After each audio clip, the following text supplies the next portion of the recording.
తాత దగ్గర 500 తీసుకున్నావు, భూమి దగ్గర ఎంత తీసుకున్నావేంటి? విన్నేరే నువ్వు కిరాయలుడువా? మరి వాళ్ళందరూ ఏంట్రా నిన్నెలా బయటికి పంపాలని తెగ స్కెచ్లు వేసేస్తున్నారు. అన్నయ్య టచ్ చేస్తున్నావేంట్రా? అబ్బా చెయ్యి తిప్పితే ఎముకలు ఇరిగిపోవాలి. అన్నయ్య వాచ్ ఇంపోర్టెడ్ వాచ్ అయితే నా చేతిలో ఆడదా? గుద్దుతే గుండె 16 ముక్కలు అయిపోద్ది. రారే అరే ఈ విషయం మావి తెలిసి ఏమవుద్దిరా? వద్దన్నయ్య అయిపోతాను. అన్నయ్య చొక్కా నాది. ముక్కు మీద గుద్దుతే 3 చెరువుల బ్లడ్ బయటకు వచ్చాను. సర్దేరా అన్ని సర్దేరా. అన్ని నువ్వే సర్దేస్తే ఇంకా నేనేం సర్దను? నోరు లెగుస్తుంది ఏంట్రా? గుట్లు పీకి గోళీలాట ఆడేస్తా. అబ్బా గ్లామర్ మెయింటెనెన్స్ సారా అవసరమారా నీకు? నువ్వు ఉండేది ఒక్క రాత్రికేరా. తెల్లారేంత వరకు మామయ్య ఊర్లోకి రాడు. తెల్లారేంత వరకు మామయ్య ఇంటికి రాడు. నువ్వు సర్దేరా పుట్టాడు. సర్దేరా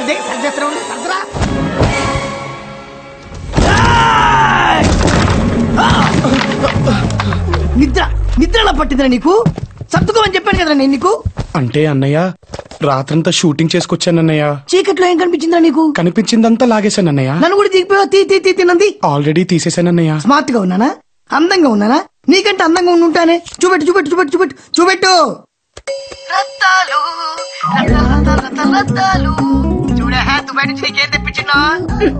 సెంటు సీసాలు పౌడర్ డబ్బాలా? 2 రోజులు ఆగేశా. మనకు తెక్కలోడు దొరికాడు. మావయ్య ఊరు నుంచి రావడం, మనం వాడి గురించి చెప్పాడు, రైస్ బిల్లు మన సొంతది అయిపోవడం.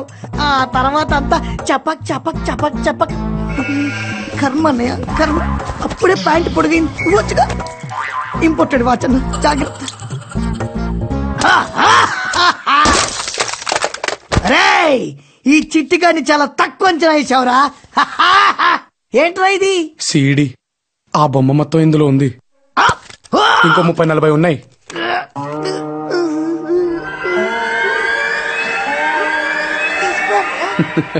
చిట్టిగాడిని బాగా గట్టిగా హ్యాండిల్ చేసినట్టున్నా. ఒక్కలో చిట్టిగాళ్ళే అన్నయ్య. మళ్ళీ వాడి గురించి ఆలోచన కూడా ఒకటా అన్నయ్య? అవునరే నువ్వు గుద్దితే ఏంటి గుండె 16 వక్క. కళ్ళు పీకి గోళీలాడేసుకుంటా. ముక్కు మీద గుద్దితే 3 చెరువుల రక్తం. ఆపుతావా? ఆపేశా అన్నయ్య. ఒరే చిట్టిగా అన్నయ్య నా మ్యాటర్ నీ వల్లే కాదు ఇంకెవడి వల్ల లీక్ అయినా రత్తాలు రైస్ మిల్ అనే సినిమా రిలీజ్ అయిపోద్దు రే. నాకు అర్థమైంది అన్నయ్య. ఈ రోజు నుంచి నీ టెన్షన్స్ నా టెన్షన్స్. రాత్రి నుంచి అడుగుతున్నారు కదా మామయ్య గారు వచ్చారు.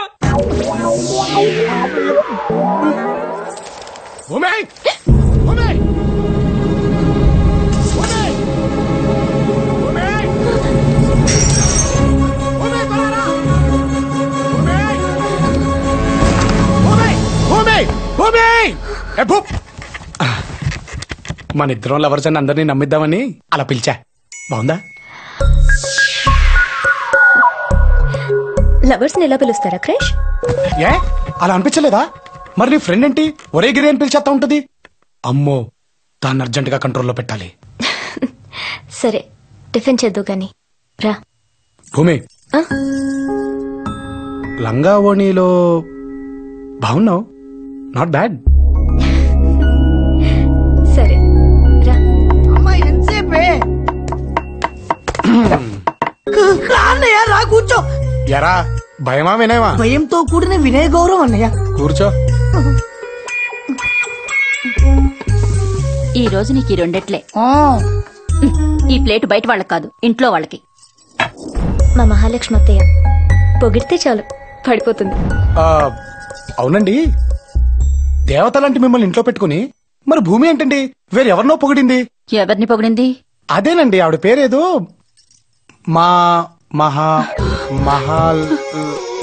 మహాలక్ష్మి. కరెక్ట్ అండి ఆవిడే. అసలు మీరుండగా ఆవిడ గురించి చెప్పడం నాకేం నచ్చలేదండి.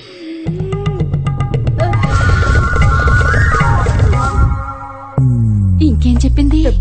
అబ్బో చాలా చెప్పిందండి. ఈ ఇంట్లో ఎవరికి నచ్చినా నచ్చకపోయినా మహాలక్ష్మి గారికి మాత్రం నచ్చాలంట. నచ్చుతానో లేదో. బాబు అమ్మ వద్దే. ఏంటండి? ఆ మహాలక్ష్మిని నేనే. మీరా? మహాలక్ష్మి అంటే మీరా? ఏ భూమి ఎంత ధైర్యం దానికి? లేకపోతే మీతో దోశలు పెట్టిస్తుందా నాకు? అయ్యో నువ్వు కూర్చో బాబు, నువ్వు కూర్చో. ఏంటి క్రిష్, నువ్వు ఆగవే, నువ్వు తింటుండు, నేను ఇప్పుడే వచ్చేస్తాను. అలాగే. అయ్యో అమ్మో ఓరు నాయనో ఓ దేవుడో, నువ్వు మామూలు నటుడివి కాదు, అంటే నట సార్వభౌముడివి. ఏంటత్తయ్య, ఇదిగో ఎవరికి నచ్చినా నచ్చకపోయినా నాకు మాత్రం పిచ్చి పిచ్చిగా నచ్చేశాడు. నాకు నచ్చాడని ఎవరికి చెప్పకే. క్రిష్ బాబు ఆగు, ఇంకో 2 దోశ తీసుకొస్తాను. అయ్యా ఈ ఎద్దులు 2 ముసలి అయిపోయాయి, ఎందుకు పనికొచ్చేలా లేవు, ఏం చేయమంటారు? అవి కనీసం ఇన్నాళ్ళు ఇంటి కోసం పనిచేసాయి. అసలు ఏ పని పాట లేకుండా ఇంట్లో పడి 2 పూట్ల మేసేవాళ్ళు చాలా మంది ఉన్నారు. వాళ్ళతో పాటు వీటికి కూడా వేసేయండి. అన్నయ్య వాడంతా మనలే కదూ. ఏంటి డౌటా? కొంపదీసి రోషం వచ్చి వెళ్ళిపోతావు ఏట్రా? కావాలంటే నువ్వెళ్ళు, దసరా పండుగ దగ్గరలో ఉంటే నేను వెళ్తాను.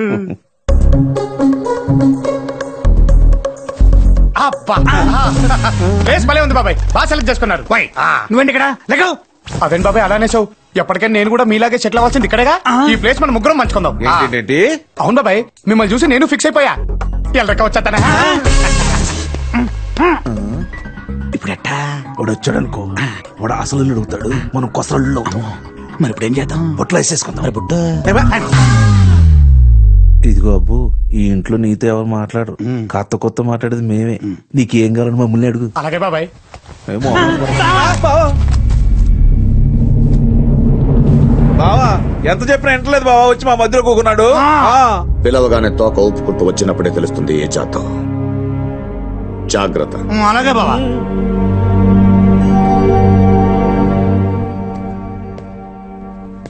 మనోడా, ఇట్లాంటి ఏమి నువ్వు మనసులో పెట్టుకోబోకరా. ఓయ్ ఏంటి ఫీలింగా? ఏవే వద్దని చెప్పేది. నువ్వేం భయపడక తాత, ఇవన్నీ మనల్ని ఏం చేయలేవు. వచ్చానుగా, పని పూర్తి చేసుకునే వెళ్తా. సూపర్. అని బాబు మా నాన్న ఎక్కడున్నావు నాన్న? ఎక్కడున్నా? సౌత్ ఆఫ్రికాలో ఉన్నా నాన్న. హే క్రిష్, అక్కడ నేషనల్ సఫారీ అని పెద్ద జూ ఒకటి ఉందిరా. రకరకాల జంతువులు ఉంటాయి అక్కడ. నీ లైఫ్ లో ఎప్పుడు చూసుండవు.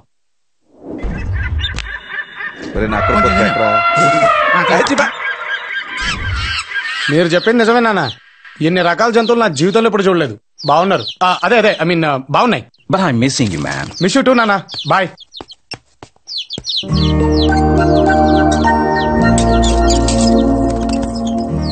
మా నాన్న నేను ప్రపంచం మొత్తం తిరిగేస్తాను అనుకుంటున్నాడు. నువ్వు నా కనీసం నీ ఊరు కూడా చూపించట్లేదు. సారీ, 5 minutes బయటికి వెళ్దాం. ఈ కనిపించే పొలమంతా మాదే. వెనకాల ఇంత ఉన్నప్పుడు అందమైన నీ కూతురుతో పాటు ఆస్తిని కూడా లాక్కెళ్ళిపోతానంటే మీ నాన్నకే కాదు, ఏ నాన్నకైనా బాధగానే ఉంటుంది. క్రిష్, కళ్ళు తగ్గుదావా క్రిష్? Come fast.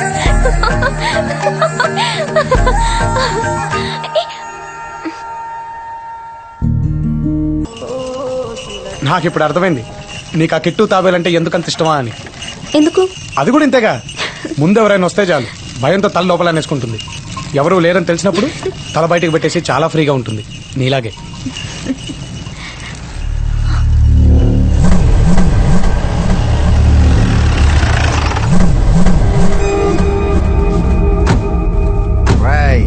ఈ ఊర్లో నువ్వు ఉండేది ఇంకా కొన్ని రోజులేరా, ఎంత తిరగాలో తిరిగాయి. ఏనా మాకు పెళ్లి చేసి పంపించేస్తున్నావేంటి?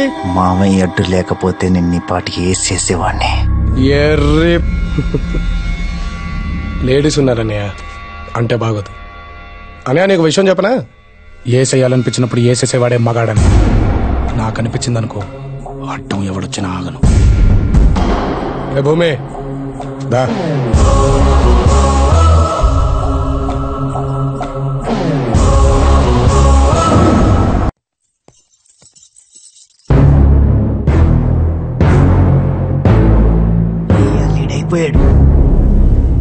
పెళ్లి కాని అమ్మాయిని వెంటేసుకుని ఇష్టం వచ్చిన తిరగడానికి ఇది పట్నం కాదు, ఊరు. 10 మంది చూస్తారన్న బుద్ధి కూడా లేదు నీకు. పెళ్లి కాకుండానే నన్ను తీసుకొచ్చి ఇంట్లో పెట్టుకుని ఊరందరికీ తెలిసేలా చేసింది మీరే కదా. ఎదిగిన ఆడపిల్లని బయటికి తీసుకెళ్లేటప్పుడు ఇంట్లో వాళ్ళకి చెప్పాలన్న సంస్కారం కూడా లేదా నీకు? నిన్ను కాదులే, నిన్ను పెంచిన అమ్మ నాన్నలు అనాలి. ఎరా చిట్టి, అన్నయ్య చెప్పలేదా? ఏంటి? అదేరా, మీ ఇద్దరు లవర్ చేయండి కొంపలేం తగలెడతారు, ప్రేమ పౌరాలుగా సరదాగా ఊరు మొత్తం తిరిగి రండి, మావిని నేను మేనేజ్ చేస్తాను కదరా, మరి చేయలేదా? ఓహో అలా చెప్పానా? ఏరా చెప్పావా? అది నానా చెప్పానంటే అలా చూస్తున్నాడేంటి? అన్నయ్య చెప్తే చెప్పినట్టే మాయ.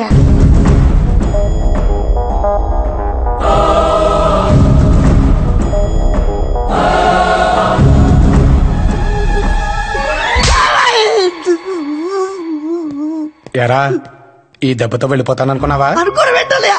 ఆల్రెడీ నీ పెట్టి కూడా సర్దేశా. 1 నిమిట్ టైం ఇస్తే యాస్టీజ్ గా సర్దేస్తానయ్యా. ప్రామిస్. అమ్మతోడు ఈ టైంలో ఎవరు అన్నయ్య?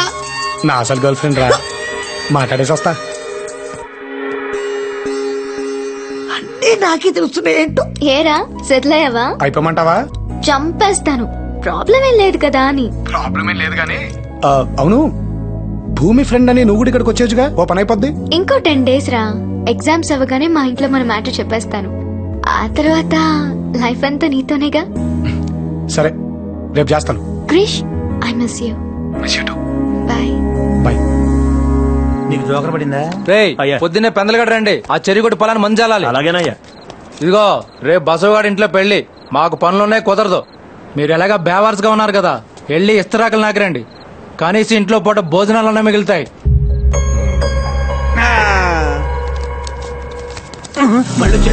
ఎవరిని బాబాయ్? అదిగో ఇదిగో అని పిలిచేస్తున్నాడు. ఇంకెవరిని? మమ్మల్ని. ఏంటి బాబాయ్ ఇది? అక్కనిచ్చిన బావే కదా, బావనే మర్యాద లేకుండా మాట్లాడతాడేంటి? అదే కదా మరి. నాకు నచ్చలేదు బాబాయ్, ఇది చాలా అన్యాయం. రండి తేల్చేసుకుందాం. ఏంటి తెలిసేది? నీతో పాటు మమ్మల్ని కూడా బయటికి ఎంటేస్తారు. వలేటోడివే. లేకపోతే ఏంటి బాబాయ్, మనం ఎంత పనికిరాని వాళ్ళం, బెవర్స్ గాళ్ళం అయితే మాత్రం అతను అలా మాట్లాడొచ్చా? కరెక్ట్ కాదు కదా. ఇప్పుడు అదిగా ఏంట్రా అది? ఇంటర్లో ఇక్కడ కూర్చొని మాట్లాడుకున్నాం కదా, కాస్త పైకి చల్లొచ్చుగా. అదలు బా, నాకు చాలా పని ఉంది. మీ లోపలికి మాట్లాడుకోండి. చూసా బాబాయ్, పని చేస్తున్నాడుగా బలుపు. మనలాగా చీవు నెత్తురు లేని బాపతి కాదు బాబాయ్ వాడు. తక్కువ మాట అనేస్తాడు. ఎందుకంటే ఒకవేళ మనం వాడిని ఇక్కడ పనిలోకి తీసామనుకో, ఈ ఇంట్లో కాకపోయినా ఏ ఇంట్లో అయినా పని చేసుకుంటూ బతుకుతాననే ధైర్యం బాబాయ్ వాడికి. నాన్నయ్ రా, భోజనాలు రెడీ అట, తిన్నా. నీ కడుపును పుట్టి నిన్ను చూస్తూ వాడు నీలాగే తయారవుతాడు గాని ఆడు ప్రయోజకుడు ఎందుకు అవుతాడు బాబాయ్? నీలాగే ఏదో ఒక ఇల్లు చూసి కట్టబెట్టే మాటలు పడుతూ బతికేస్తాడులే. అమ్మయ్యా, ఇంకెన్నేళ్లే బాబాయ్, ఇన్నేళ్లు ఎలాగోలా గడిపేశాం. ఇంకొన్నాళ్ళు గడిపామనుకో, ఆ తర్వాత ఎటు పోతాం. పోయారులే నా కొడుకులు, భూమికి భారం తగ్గింది కదా అని ఓ కేడుపు కూడా ఏడవకుండా మనల్ని పక్కన పాడేస్తారు. మనం ఉండవుగా చూసి ఫీల్ అవటానికి. ఏమంటావు? ఈ జీవితాన్ని ఇలాగే గడిపేద్దాం బాబాయ్. ఇదిగో ఈ అరుగున్నంత కాలం మన జీవితానికి ఢోకానే లేదు బాబాయ్. ఉంటా మరి, ఉంటా.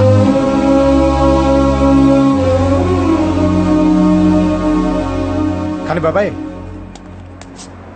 ఒక్కటి మాత్రం ఖచ్చితంగా చెప్పగలుగుతాను, బ్రతికినంత కాలం ఏం బ్రతుకురా వీళ్ళది అని నలుగురు అనుకోవడం కంటే చచ్చిపోయిన తర్వాత ఏం బ్రతికారా వీళ్ళు అని అదే నలుగురు అనుకునేలా ట్రై చేయండి బాబాయ్. ఈ జన్మకు అర్థం ఉంటుంది.